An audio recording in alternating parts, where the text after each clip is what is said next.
الحمد لله الذي أرسل رسوله بالهدى ودين الحق ليظهره على الدين كله ولو كره الكافرون وكفى بالله شهيدا.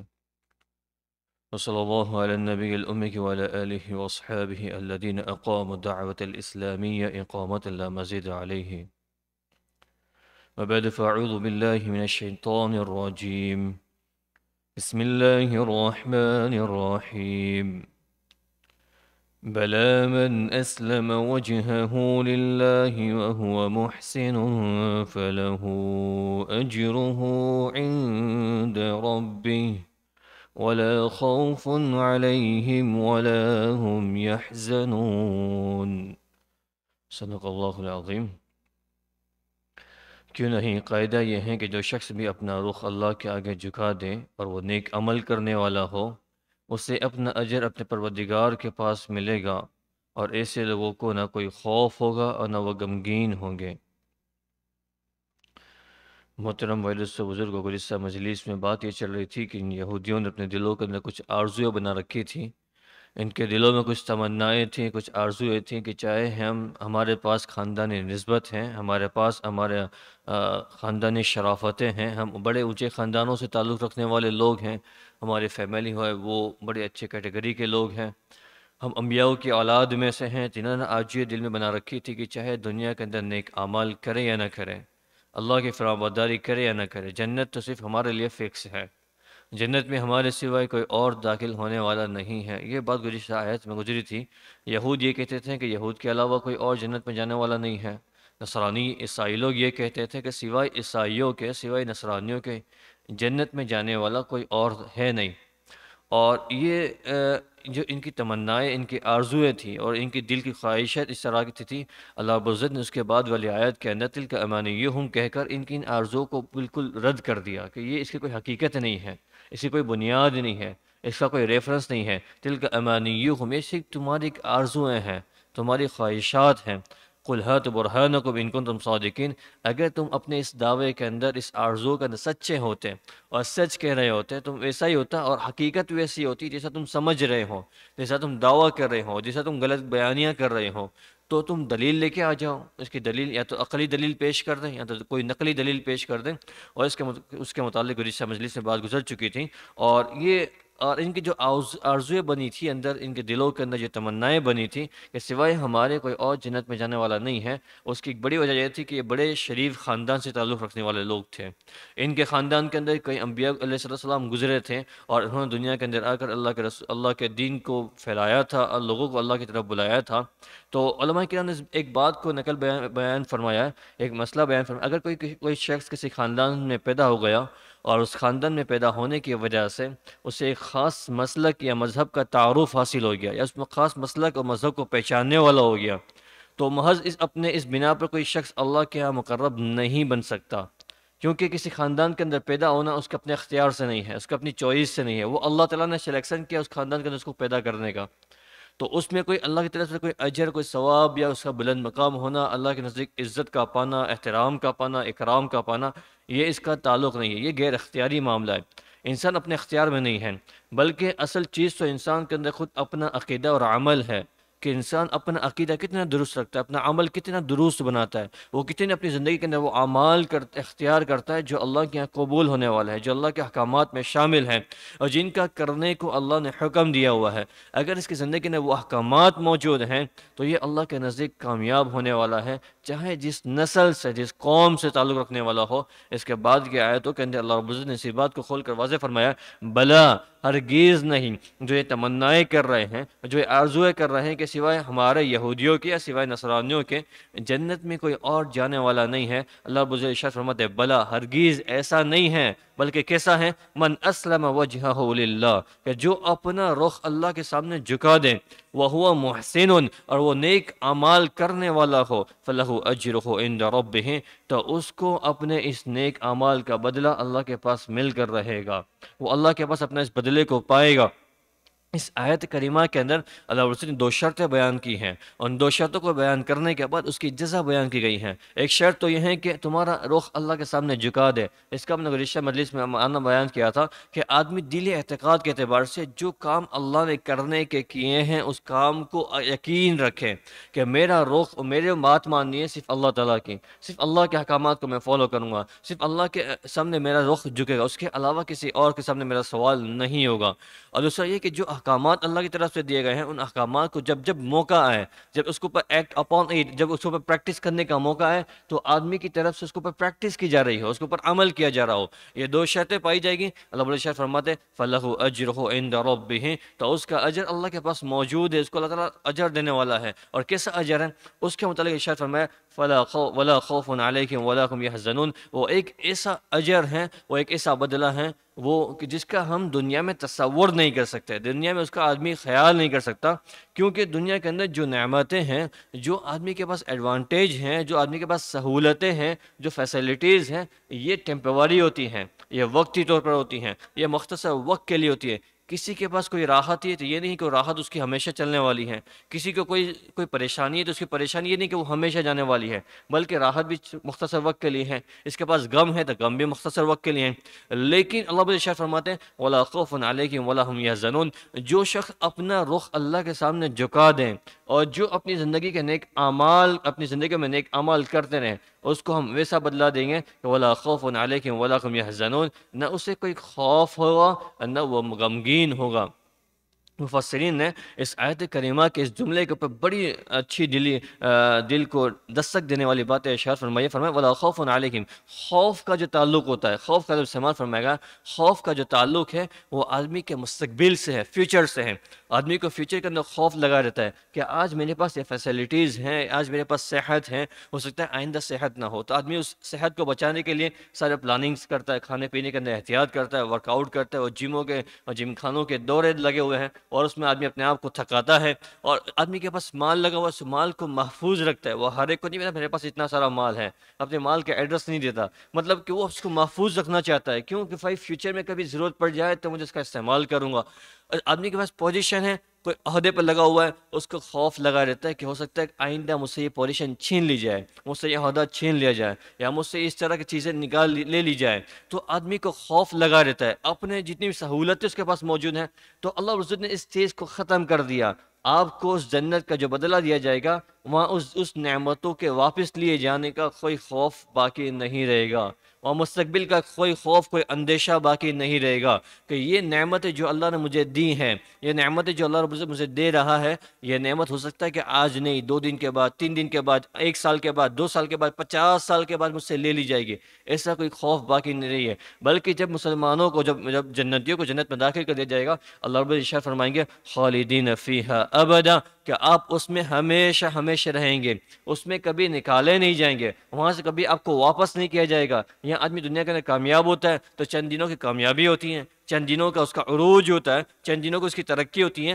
اس کے بعد پھر اس کی ٹانگیں کھینچی جاتی ہے، پھر اس کو واپس نکال دیا جاتا ہے، اس سے اس پوزیشنز کو لے لی جاتی ہیں، یا اس سے اس ترقی کو ختم کر دیا جاتا ہے۔ تو وہ یہاں کی عروج کا کوئی یقینی نہیں ہے، بلکہ جنت کا عروج وہ ہے جس کا رب العزت فرماتا ہے خالدین فیہا، تم اس میں ہمیشہ رہیں گے، تم کو اس سے کبھی نکالا نہیں جائے گا، اور اس کے ہاں اللہ راضی ہو جائیں گے۔ اللہ تعالیٰ قرآن شریف میں ارشاد فرمایا رضی اللہ عنہم ورضوا عنہ، جنتیوں کے بارے میں ارشاد فرمایا گیا کہ اب اللہ رب العزت نے اپنی رضا کا پروانہ آپ کو دے دیا، اب اللہ آپ سے راضی ہو گئے، اور ایسے راضی ہوئے کہ اب کبھی آپ سے ناراض ہونے والے نہیں ہیں، آپ کبھی آپ سے ناراض ہونے والے نہیں ہیں۔ زندگی جب تک موجود تھی ہمیں اللہ کی رضامندی کا یقین نہیں تھا، ہو سکتا ہے آج اللہ ہم سے راضی ہیں، کل ایسے گناہ ہو جائے ہم سے، کل ایسی نافرمانیاں ہو جائے ہم سے، اللہ تعالیٰ ناراض ہو جائے، تو موت کے وقت تک فکر کرنے کی حکم دیا گیا کہ اپنے موت کے وقت تک، جب تک موت کے فرشتہ سامنے کھڑا نہیں ہو جاتا، آدمی فکر کرتا رہے میرا رب مجھ سے راضی ہے نہیں ہے، میرا رب مجھ سے راضی ہے نہیں ہے، اور اس کے متعلق اعمال کرنے کی ترغیب دی گئی، اس کے متعلق اعمال کرنے کا حکم دیا گیا۔ لیکن ایک مرتبہ جب جنت کا فیصلہ ہو چکا، جنت میں داخل کر دیا گیا، اللہ وجہ شاف خالدین فیہا رضی اللہ عنہم ورضوا عنہ، کہ اللہ تعالیٰ فرما رہے ہیں کہ آپ اس میں ہمیشہ رہیں، اور ہمیشہ رہنے کے ساتھ اللہ نے اپنی رضا کا پروانہ دے دیا، ایسی رضا کا پروانہ کہ اب اللہ رب العزت ناراض ہونے والے نہیں ہے۔ اب وہ جو ساری نعمت جنت کی ہیں وہ کبھی واپس لی نہیں جائے گی۔ تو یہ ایک بہت بڑے اللہ کی نعمت ہے۔ اگر آدمی اس کا خیال کرے، اس کا تصور کرے کہ میرے مستقبل کے اندر جو حادثات، جو چیزیں جن چیزوں کی فکر آدمی کو لگی ہوتی ہے، یہ صبح اٹھ کر 9 سے 5 تک کی جو دوڑ دھوپ ہوتی ہے، کاموں پر بھاگنا، اپنے بزنس، اپنے دکانوں کا کھولنا، یہ سارا کیا ہوتا ہے؟ فیوچر کو سیٹ کرنے کے لیے، مستقبل کو سیٹ کرنے کے لیے۔ اگر مستقبل کے بارے میں آپ کو کہہ دے آپ کو کوئی فکر کرنے کی ضرورت نہیں ہے، آپ کی جو نیڈس ہیں، آپ کی جو ضرورتیں ہیں، اس سے بڑھ کر آپ کو ایمرلڈ لائف دی جائے گی، آپ کو 5 اسٹار لائف دی جائے گی، اگر آپ سے یہ وعدہ کر جائے تو کوئی آدمی اٹھ کر صبح اٹھ کر 9 بجے جاب پہ جانے کے لیے تیار نہیں ہوگا کہ اب میری لائف تو سیٹ ہو چکی ہے، میرا اب کام میرا یہ سیٹ ہو چکا ہے۔ تو اس بات کا وعدہ کیا جا رہا ہے قرآن شریف کے اندر کہ لا خوف علیہم ولا هم يحزنون، کہ ان کو مستقبل کا کوئی خوف ہونے والا نہیں ہے۔ اس کے بعد دوسرا جملہ ارشاد فرمایا ولا هم يحزنون۔ ایک آدمی کے ساتھ دو چیزیں لگی ہوتی ہیں، ایک تو اس کو فیوچر کا خوف ہوتا ہے، فیوچر کا اندیشہ ہوتا ہے کہ مستقبل میں مجھ سے کوئی پریشانی لاحق نہ ہو جائے، اور دوسرا یہ ہوتا ہے کہ اسے اپنی ماضی کا کوئی ایسا واقعہ، کوئی ایسا حادثہ، کوئی ایسا انسیڈنٹ پیش آیا ہوتا ہے اپنی ماضی کے اندر، اپنے پاسٹ ٹینس کے اندر، اس کو غم لگا ہوا ہوتا ہے، اس کو فکر ہوتی ہے کیا کسی کے والد کا انتقال ہو گیا، کسی کی ماں کا انتقال ہو گیا، کسی کے دوست احباب کا انتقال ہو گیا، یا کسی کی جائیداد کو اس کے بھائی نے ناجائز طریقے سے چھین لیا، یا کسی کی پوزیشن کو اور کسی کے مرتبے کو ناجائز طریقے سے اس کو وہاں سے اتار دیا گیا، تو اس کا خوف لگا رہتا ہے کہ ان لوگوں نے مجھ سے ساتھ بڑا غلط کیا تھا، یہ واقعہ میرے ساتھ بڑا برا ہوا تھا۔ تو آدمی اس کو موت تک یاد رکھتا ہے کہ نہیں، یہ واقعہ میری زندگی کے اندر بڑا مجھے پریشان کر رہا ہے، یا کسی آدمی نے کسی کے ساتھ غلط کام کیا تھا، کسی کے ساتھ ناجائز برتاؤ کیا تھا، یا اس کے ساتھ شیوا نہیں دینے والا ایسا کوئی کام کر لیا تھا جو شریعت کے نگاہ کے اندر کرنے کی پرمیشن نہیں تھی، اور یہ اللہ کے نزدیک ڈرنے والا بندہ تھا، تو اس کو خوف لگا رہتا ہے کہ میں نے یہ کام اس کے ساتھ غلط کر دیا، مجھے نہیں کرنا چاہیے تھا۔ مثال کے طور پر کسی آدمی نے کسی کے ساتھ کسی کا مال ہڑپ لیا تھا، اب اس کا انتقال ہو چکا ہے، تو اب وہ پریشان ہوتا ہے کہ بھائی میں نے اس کی حیاتی کے اندر اس کا مال میں نے ہڑپ لیا تھا، یا ناجائز طریقے سے جھوٹ بول کر، یا میں نے ان گواہوں کو یا مقدمے کو یا کیس کو ادھر سے ادھر میں نے پیسے کھلا کر یا اس طرح کر کے وکیلوں کو چینج کر کے میں نے اپنی بہن کی، اپنے بھائی کی، اس طرح کی جائیداد کو میں نے اپنے نام پہ کروا لیا تھا، آج وہ قبروں تک پہنچ گئے، میری قبر میں جانے کا وقت ہے۔ آدمی کو اس بات پر رنج اور افسوس ہوتا ہے کہ میری وہ زمین اور جائیداد مجھے کوئی فائدہ نہیں دیا، میرے اس زمین کے ٹکڑے آج مجھے اللہ کے سامنے بچانے والے نہیں ہیں، یا وہ میں نے کسی کو ناجائز طریقے سے اس کی میں نے کام کو چھین لیا تھا، یا مجھے کچھ اختیار دیا گیا تھا، اس اختیار کو میں نے غلط استعمال کر کے اس کی جاب کو میں نے بند کروا دیا تھا، یا اس کو میں نے اس کے ذریعے سے جو استفادہ اس کو میں نے روک دیا گیا تھا۔ تو ان تمام چیزوں کا اللہ کے یہاں حساب ہونے والا ہے، اللہ کے یہاں جواب دینے والا ہے۔ تو آدمی ان ماضی کے واقعات کو یاد کر کے پریشان ہوتا ہے، اس پر غمگین ہوتا ہے کہ میری زندگی میں کچھ گناہ ایسے ہو چکے ہیں جو مجھے پریشان کر رہے ہیں، جو مجھے غم دلا رہے ہیں، یا کچھ واقعات ایسے ہوتے ہیں آدمی کی لائف کے اندر جو اس کو غم دلاتے ہیں۔ یا بہت سے موقع میں ابھی جو ہمارے سامنے جو ایک بہت بڑا حادثہ پیش آیا ان غزہ کے اندر، بہت سے مسلمانوں کے مکانات کو توڑے گئے، اب ان بچوں کے جو بچے چھوٹے چھوٹے انہوں نے اپنی آنکھوں سے بم کو گرتے ہوئے دیکھا، اپنی ماں باپ کو مرتے ہوئے دیکھا، وہ موت تک اس واقعے کو بھولنے والے نہیں ہیں، وہ موت تک اس غم کو ان کے دلوں سے ہلکا ہونے والا نہیں ہے۔ ان کی آنکھوں کے سامنے ان کے گھروں کو توڑ دیا گیا، ان کے ماں باپ کو مار دیا گیا، ان کے بھائی بہنوں کو مار دیا گیا۔ یہ واقعات ان کی نگاہوں سے، ان کے ذہن و دماغ سے، وہ کتنی بھی لائف میں سکسیس ہو جائے لیکن یہ چیزیں، یہ غم کی باتیں ان کے دلوں سے نکالی نہیں جائے گی۔ اللہ بڑی شرط ہمارے قرآن شریف کے اندر ہے کہ جو یہ آدمی دنیا کے اندر 2 شرطیں پوری کرے گا، ہم اس کو بدلہ ایسا دینے والے، مجھے مستقبل کا کوئی خوف تو نہیں ہوگا، اور اسی طریقے سے ماضی کا کوئی غم بھی باقی نہیں رہے گا، ماضی کا کوئی فکر بھی باقی، ماضی کا کوئی افسوس بھی باقی نہیں رہے گا۔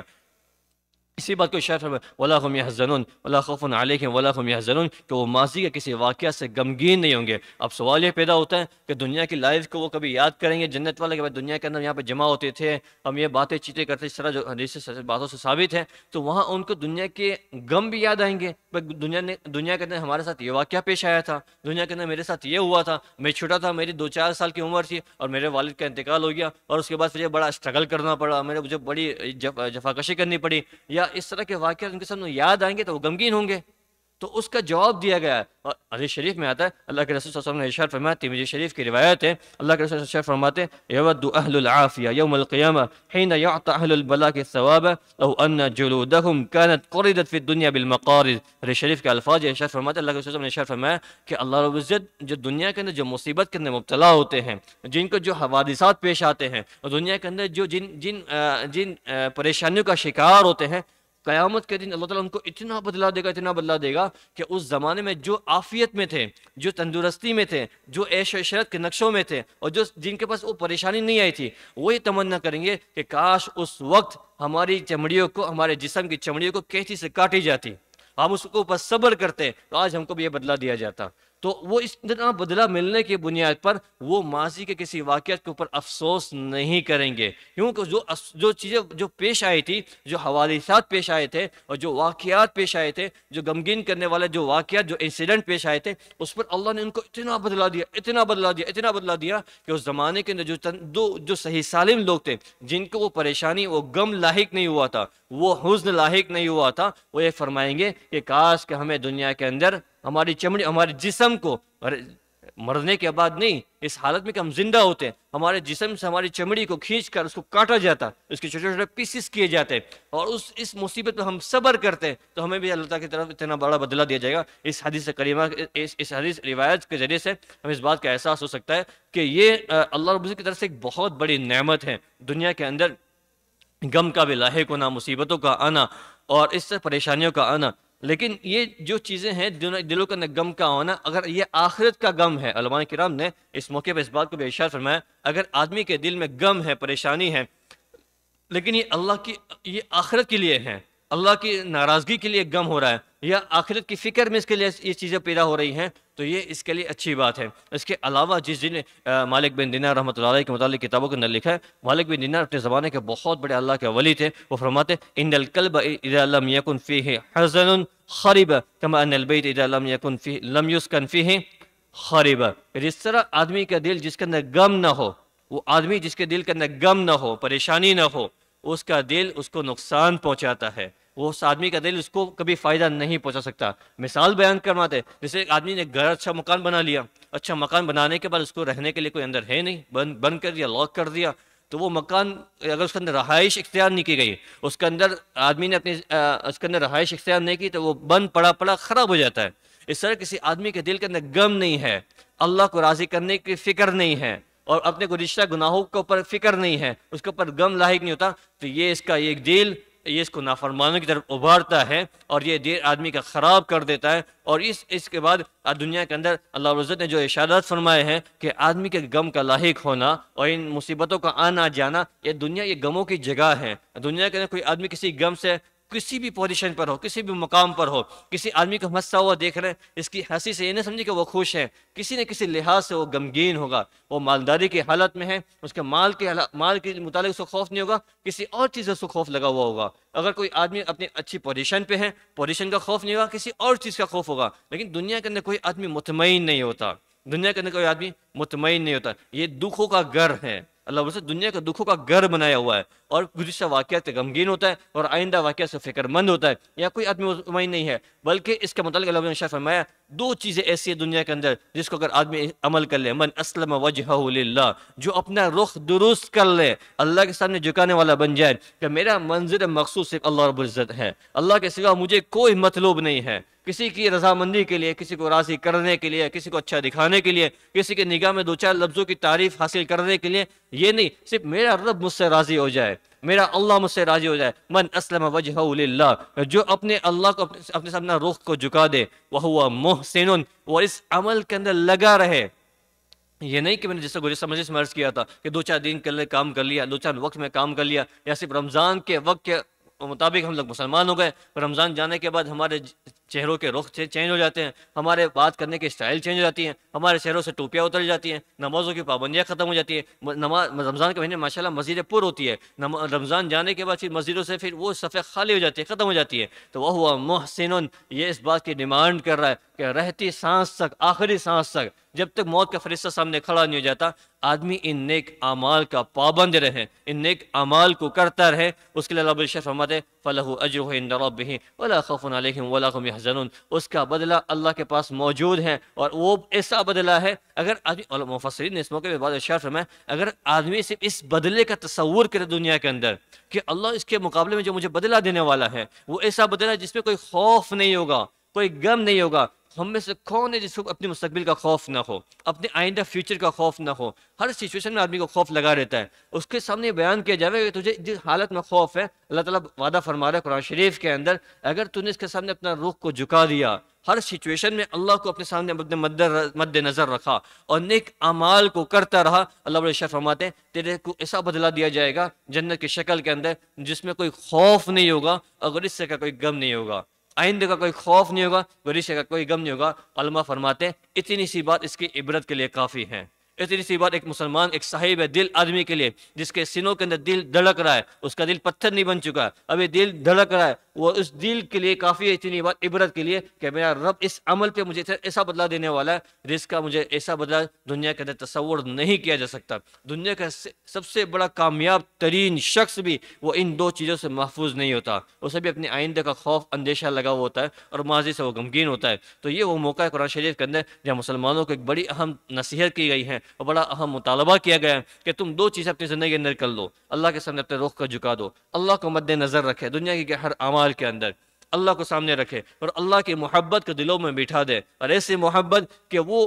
رسم و رواج کے طور پر نہ ہو، رواج ایک رواج جسے لوگوں میں چلا ہوا ہے کہ بھائی اذان ہوتی ہے، نماز پڑھ لیتے، بات ختم ہو جاتی ہے، ایسے نہیں۔ اللہ کی محبت میں صحابہ کرام کے موقع پہ جب آتے کہ جب وہ اللہ سے ملاقات کا شوق پیدا ہوتا تھا، وہ ان کے دلوں کے اندر کپ کپی، جسم کے اندر دلوں کے اندر کپ کپی تعبیر ہو جاتی تھی کہ میرے رب کے سامنے کھڑا ہونے کا موقع ہے۔ تو اس طریقے کی چیزیں جب دلوں میں پیدا ہو جاتی ہیں اور وہ اللہ کے سامنے، اور یہ عمل آدمی کرتا رہتا ہے، اس کے اوپر ایسا نہیں کہ وقتی طور پر ہو جائے پھر ختم ہو گیا، دو چار دن اچھا ہو گیا پھر ختم ہو گیا، نہیں، اس پر مداومت کرتا رہے، کوشش کرتا رہے کہ یہ عمل مجھ سے ہوتے رہیں۔ اس لیے جو کہنا سننا ہوتا ہے نا، بار بار ایک ہی بات کہی جاتی ہے، بہت سی باتیں ہماری مجالس کے اندر ایسی ہوتی ہیں جو نئی نہیں ہوتی، پرانی ہوتی ہے، لیکن یہ بار بار کہنے سے، بار بار سننے سے آدمی کو اس چیز کا یقین دل میں پیدا ہوتا ہے، وہ آدمی کو عمل پہ کھڑا کرتا ہے، اس آدمی کا عمل پہ کھڑا کرتا ہے۔ اس لیے یہ نہ ہو کہ بھائی ہر مجلس میں کچھ نئی بات، کوئی نئی چیزیں سننے کو ملے گی، وہی قرآن شریف جو 1400 سال سے پڑھا جا رہا ہے، وہی حدیث مبارکہ جو 1400-1500 سال سے پڑھی جا رہی ہے، سنائی جا رہی ہے، وہی ابھی سنائی جائے گی، کوئی نئی بات نہیں سننے کو ملے گی۔ لیکن پرانی باتوں پر ہمارا کتنا عمل ہوا، اس کو ہم اپنی جاتوں دیکھیں، ہم نے اب تو جتنی مجالس سے اٹینڈ کی ہے، جتنی مجالس سے سنی، اس پر ہمارا کتنا عمل ہے، اس پر ہماری زندگی کتنی آ گئی ہے۔ تو ہم آئندہ نئی باتوں سیکھنے کی، سمجھنے کی کوشش میں لگے ہوتے ہیں، وہ اچھی بات ہے، لیکن یہ نہ ہو کہ بھائی ہماری جو گزشتہ جو باتیں سیکھی ہے وہ ہمارے سن کر کانوں سے نکل جائے۔ اس لیے اس آیت کریمہ کے ذریعے سے مسلمانوں کو خاص اس بات کی ترغیب دی گئی تھی، اللہ تعالیٰ ہمیں ان لوگوں میں شامل فرمائے جن کو اللہ تعالیٰ ان شکلوں کے اندر بدلہ دینے والے ہیں جس پہ کوئی نہ خوف ہوگا نہ کوئی غم ہوگا۔ اللہ تعالیٰ کہنے سننے سے عمل کی توفیق عطا فرمائے۔ وآخر دعوانا الحمد للہ رب العالمین، سبحان ربک رب العزۃ عما یصفون وسلام علی المرسلین والحمد للہ رب العالمین، آمین برحمتک یا ارحم الراحمین۔ چونکہ آئندہ منگل سے رمضان شروع ہونے والی ہیں تو ہماری مجالس انشاءاللہ موقوف رہے گی، رمضان کے بعد انشاءاللہ پھر کنٹینیو کریں گے، رمضان تک ہماری مجلس انشاءاللہ موقوف رہے گی۔ السلام علیکم ورحمۃ اللہ۔